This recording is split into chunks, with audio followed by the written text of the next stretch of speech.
Welcome to Wendy's Haunted Trains.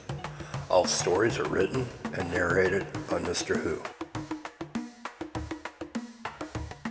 The Silver Meteor stalled sometime after West Palm Beach. No warning, just a long shudder, and then nothing. The lights stayed on, the air conditioning hummed, and the conductor came over the intercom calm as ever. "Sit tight, folks, we'll be moving shortly." Hours passed. People slept, phones died, the windows showed nothing but black swamp and the faint outline of cypress trees.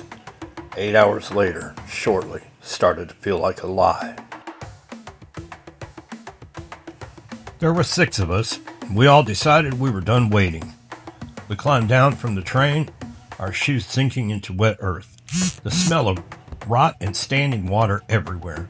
We figured there had to be a town somewhere. Sebring wasn't that far.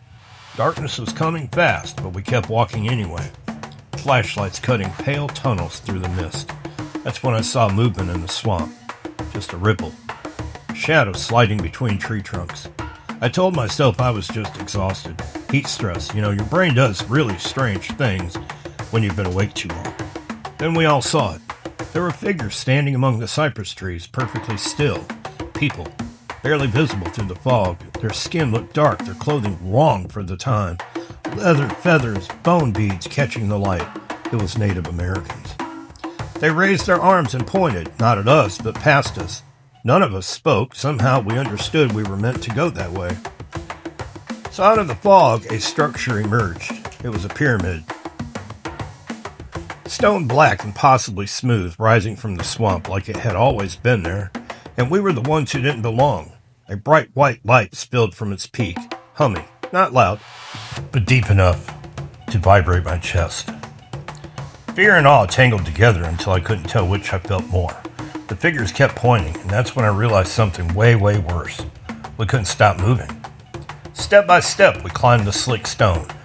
The light grew brighter, warmer, comforting, like being called home by something that knew my name before I was ever born.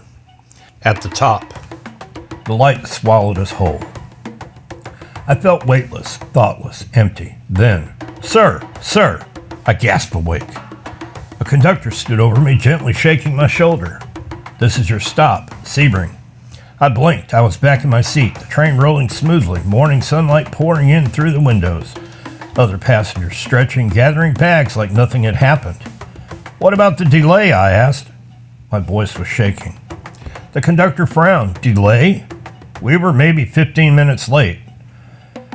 Well, I stood on the platform in Sebring feeling wrong, too light, like something had been left behind.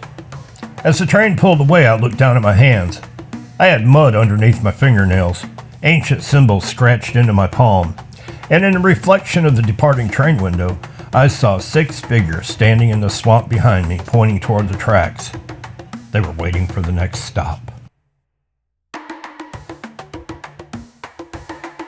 Hey y'all, thanks for watching Wendy's Haunted Trains. Again, all stories are written and narrated by Mr. Who. Much love, God bless, and as always, peace out.